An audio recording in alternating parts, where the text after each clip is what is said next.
Olá, meus irmãos e amigos que acompanham aqui o canal. Esse é o primeiro livro de uma série que a gente vai estar postando sobre o livro Ética Cristã, Opções e Questões Contemporâneas.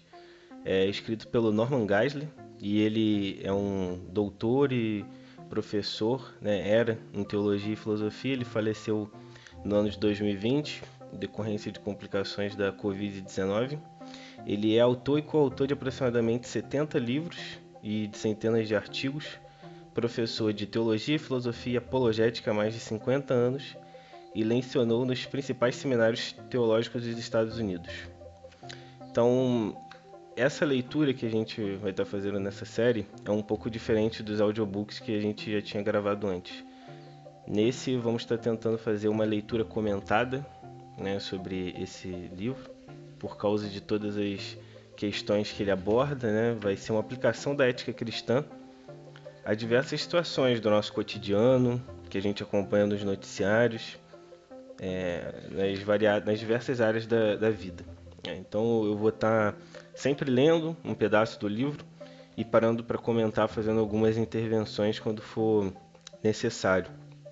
Então a ideia desse primeiro vídeo é a gente fazer uma introdução, né, apresentar o livro. Então esse livro, Ética Cristã, Opções e Questões Contemporâneas, a leitura que eu vou estar fazendo é da segunda edição, que Deus abençoou o Norman Geisler de poder estar publicando essa segunda edição, é publicado pela editora Vida Nova.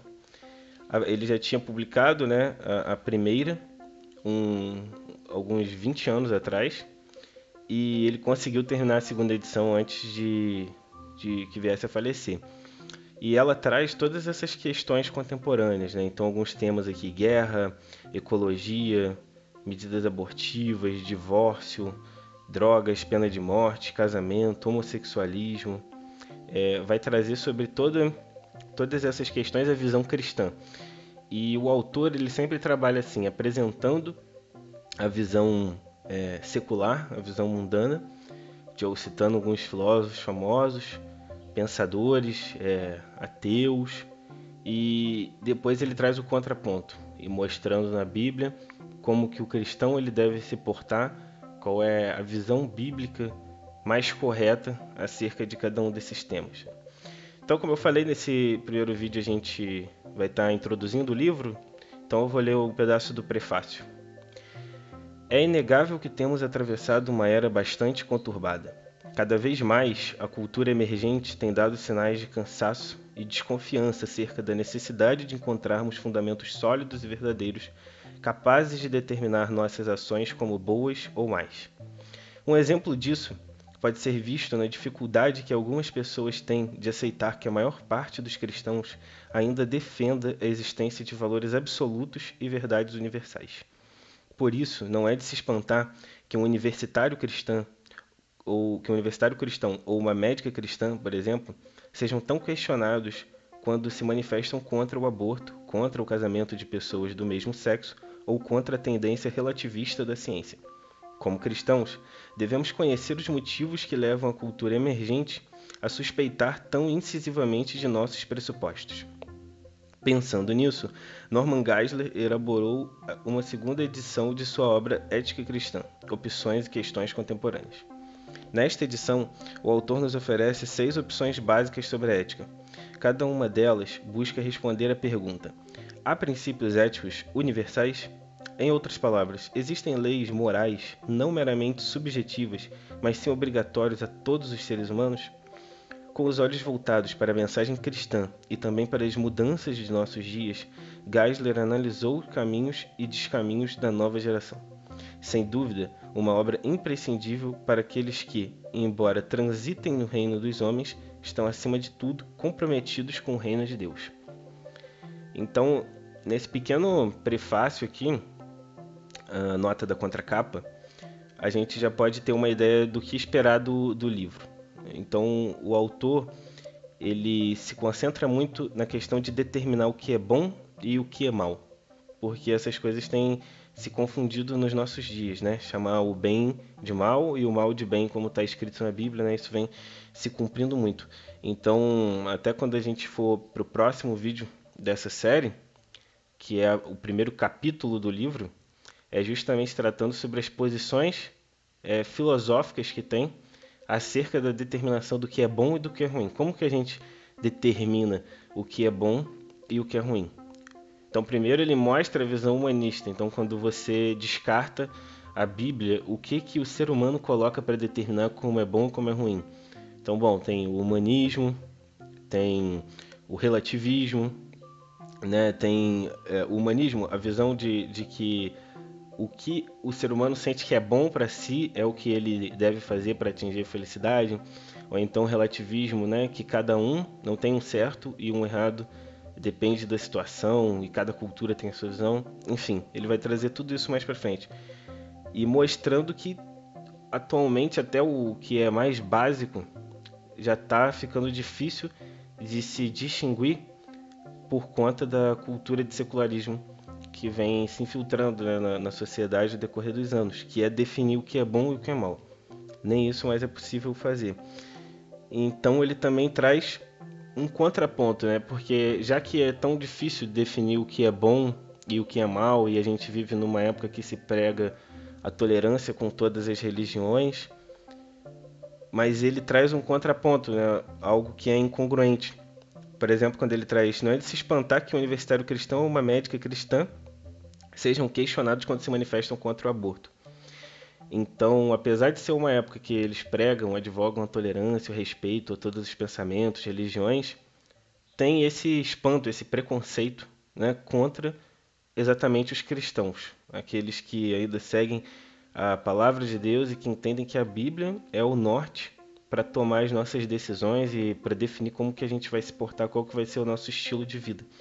Então, nota que o autor já deixa claro essa inconsistência que tem já no próprio discurso da sociedade moderna, né? Pregando a tolerância, mas praticando o preconceito contra os cristãos. Então, ele também fala, né, como cristãos devemos conhecer os motivos que levam a cultura emergente a suspeitar tão incisivamente de nossos pressupostos. Então, chegar no âmago, né? A Bíblia, ela nos ajuda em todas essas questões. E o autor, ele vai trazer sempre muitos versículos para a gente entender por que o mundo, a cultura secular, ela busca tão incisivamente, como ele fala aqui, negar, né, os nossos pressupostos cristãos, negar Deus, tirar o crédito, por assim dizer, da criação, com a questão da ciência e o evolucionismo, tirar o crédito de Deus na criação da vida, sempre buscando uma explicação que retire Deus, né, da equação, por assim dizer. Então isso tudo vai ser abordado.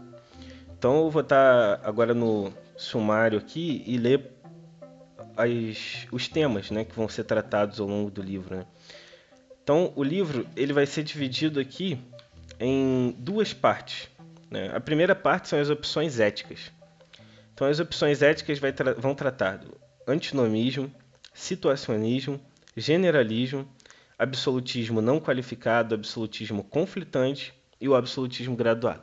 O que são essas opções éticas, né? A gente vai introduzir, vai ter um capítulo só para isso, já no vídeo que vem. Mas só para situar os irmãos, cada um desses nomes diz respeito a um tipo de posição filosófica, por isso que são opções éticas. Então, resumindo, né, o antinomismo, por exemplo, nega a existência de leis morais. Acreditam que cada cultura tem a sua, ou que nós não temos nada que seja geral, nada que afete toda a humanidade. Não existe para eles a lei de Deus.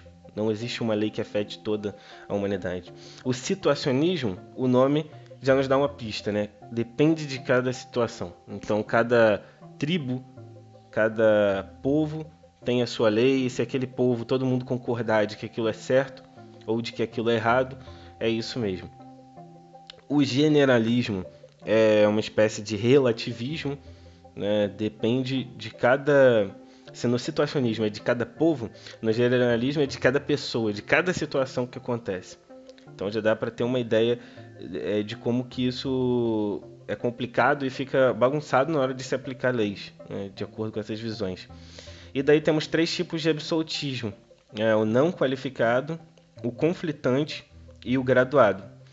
Esses três tipos de absolutismo são todos esses sim bíblicos, né? Baseados na Bíblia. Alguns aqui dos nossos pais da igreja, outros dos reformadores, outros baseados nos escritos de Agostinho, mas todos esses três absolutismos são bíblicos. Por quê? Porque é absolutista, entende, reconhece a lei de Deus como soberana sobre todas as épocas, sobre todas as nações, sobre todos os povos, sobre todas as pessoas. Então a diferença entre eles vão ser de questões ali teológicas, divergência entre autores, mas todas pessoas sérias e estudiosas da palavra do Senhor. E a gente vai ver isso também com calma. A parte 2 do livro vai ser já sobre as questões éticas. Então nessa parte 1, por que ele traz todo esse arcabouço teológico, filosófico? Para que na parte 2 a gente esteja preparado para lidar com as questões práticas, né, para hoje em dia, utilizando lá o absolutismo graduado, no caso. Então, as questões éticas. Vamos tratar sobre aborto, o outro capítulo sobre infanticídio e eutanásia, questões biomédicas, pena de morte, guerra, desobediência civil, sexo, homossexualidade, casamento e divórcio, ecologia, direitos dos animais, drogas, apostas e jogos de azar, pornografia, controle de natalidade. Então, esses são os temas que a gente vai aplicar a ética. Então, a parte 1, né, a definição, o que é ética, quais são as opções que tem, opções seculares, opções bíblicas. E a parte 2, a aplicação dessa ética, da visão cristã, em todas essas questões aqui polêmicas ou que se apresentam no nosso cotidiano mesmo. Então vamos continuar aqui com a leitura do prefácio à nova edição em português. Em 1984, Edições Vida Nova trouxe pela primeira vez esta valiosa obra às mãos do público brasileiro. Nela, Norman Geisler procurava apresentar as diversas opções éticas que, de algum modo, informam as nossas ações e escolhas. Ao definir cada uma dessas opções e exemplificá-las de forma clara e precisa, o autor oferecia uma espécie de cardápio das visões éticas então existentes, todas avaliadas sob a perspectiva cristã. Só isso já é suficiente para termos a noção da importância deste livro. No entanto, muito tempo se passou desde a primeira publicação desta obra. Vários fatos históricos, como guerras e recentes descobertas no campo da biomedicina, provocaram, por um lado, o surgimento de novas questões e, por outro, vestiram com uma nova roupagem aquelas velhas questões relacionadas ao problema do bem e do mal, do certo e do errado, do falso e do verdadeiro. Sem dúvida alguma, tais questões necessitam de novas respostas com base na mensagem eterna e imutável da Palavra de Deus. Visando suprir essa necessidade, Norman Geisler preparou esta nova edição completamente revisada, atualizada e ampliada. Ela conserva a proposta anterior e apresenta argumentos e contra-argumentos em relação a cada um dos assuntos tratados, mantendo assim o estilo marcante da primeira edição. Contudo, isso agora é feito de forma ainda mais organizada. Além disso, o leitor notará o acréscimo de muitas questões relevantes para os dias de hoje, como questões biomédicas, guerra, desobediência civil, homossexualidade e direitos dos animais. O autor ainda inclui 4 apêndices em que se discute assuntos como drogas, pornografia, apostas e jogos de azar e controle de natalidade. O mais importante é que o livro mantém o seu objetivo principal, avaliar as opções éticas existentes sob uma perspectiva cristã. Os diferentes pontos de vista éticos são apresentados de modo abrangente e rico em informações, o que possibilita ao leitor conhecer com clareza cada um dos posicionamentos. A partir disso, fica a critério do leitor fazer a opção que, para ele, for mais condizente com os princípios bíblicos. Esperamos que este livro seja um instrumento hábil para o leitor que deseja estar mais bem preparado para defender a sua fé contra as filosofias vazias, que hoje, mais do que nunca, têm atacado a ética e a cosmovisão cristãs. Afinal, como bem disse o apóstolo Paulo em Colossenses capítulo 2, versículo 8, tende cuidado para que ninguém vos tome por presa por meio de filosofias e sutilezas vazias, segundo a tradição dos homens, conforme os espíritos elementares do mundo, e não de acordo com Cristo. Os editores. Então aqui um prefácio à edição brasileira por parte da editora Nova Vida, né? E ressaltando a importância de nós, cristãos, entendermos a base da nossa fé e por que a gente acredita na palavra de Deus e aprender, né, a contra-argumentar, a responder e entender o que está de errado, o que está por trás desses pensamentos seculares. Né? Porque às vezes as pessoas, né, vamos dizer assim, que estão na ponta, um jovem na faculdade, uma pessoa que é um ateu, ele nem vai saber, às vezes, ao certo, a razão dele ser, justificar filosoficamente, entender todo o pensamento. Às vezes o jovem vai ser porque o professor dele na faculdade e ensinou isso para ele, ou ele aprendeu com outras pessoas, com familiares, mas às vezes ele não vai saber a origem. Mas para nós que somos cristãos é importante a gente saber a origem da nossa fé e saber a origem da crença deles, da filosofia, né, secular, para que a gente saiba responder, porque daí juntando o conhecimento que a gente tem da palavra de Deus com o conhecimento que a gente tem sobre no que eles se baseiam a cultura secular, a gente então tem tudo para conseguir responder e ensinar, né, auxiliar essas pessoas que estão perdidas, estão sendo enganadas. Porque muitas vezes a nossa palavra, a explicação que a gente vai dar, né, que Deus concede para a gente esclarecimento da palavra dele, vai poder estar auxiliando ali uma pessoa que está perdida e que está sem sentido na vida dela, para poder estar tendo um encontro com o nosso Salvador. Então é muito importante a gente levar essa palavra e a gente estar preparado para poder rebater, mostrar, apontar o erro, né, do pensamento secular. E uma coisa muito interessante que o autor ele sempre faz aqui ao longo dos capítulos é levar o argumento até as últimas consequências e mostrar muitas vezes o absurdo que se chega. A gente vai poder estar observando isso. Então ele pega ali um posicionamento de um filósofo, de até uma pessoa cristã, né? Tem alguns posicionamentos aqui que são defendidos por cristãos e que estão errados, ele mostra. Então levando isso às últimas consequências, aí ele mostra, vai acontecer isso, então teria que assumir que isso, coisas ruins assim que ele vai mostrando que a sociedade chegaria a praticar ou problemas que a gente enfrentaria. Então é uma didática muito interessante que a gente pode também estar aprendendo e poder aplicar quando for conversar com alguma pessoa que a gente conhece. Então agora só para encerrar a leitura agora o prefácio do próprio autor dessa vez. Um parágrafo aqui pequeno. Este livro é uma revisão minuciosa da minha primeira edição, publicada há 2 décadas. Todos os capítulos foram adaptados e novos capítulos e apêndices foram acrescentados. Diante da decadência moral dentro e fora da Igreja, nunca se necessitou tanto de uma maior compreensão e aplicação dos bons princípios éticos. Gostaria de agradecer o meu eficiente assistente, Bill Roach, que muito me ajudou nas pesquisas e na redação das seções e dos novos capítulos consideravelmente revisados neste livro. Também quero agradecer a minha fiel esposa, Bárbara, por me ajudar na preparação do manuscrito e especialmente por sua meticulosa leitura final. Embora seja grato por suas contribuições, reafirmo que o conteúdo aqui proposto é de minha inteira responsabilidade. Então, com essas palavras do autor, a gente encerra esse primeiro vídeo, então, sobre o livro da Ética Cristã, questões e opções e questões contemporâneas.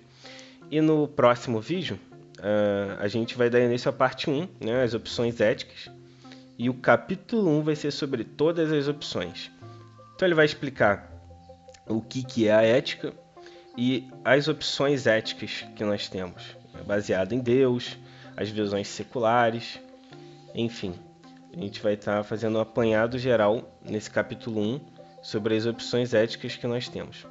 Então, lembrando, irmãos e amigos, que os vídeos vão então sair toda segunda, quarta e sexta, e sempre nesse formato, né, uma leitura comentada, porque os temas eles são muito importantes e às vezes só a leitura fria do texto pode não ficar claro, né, para os irmãos.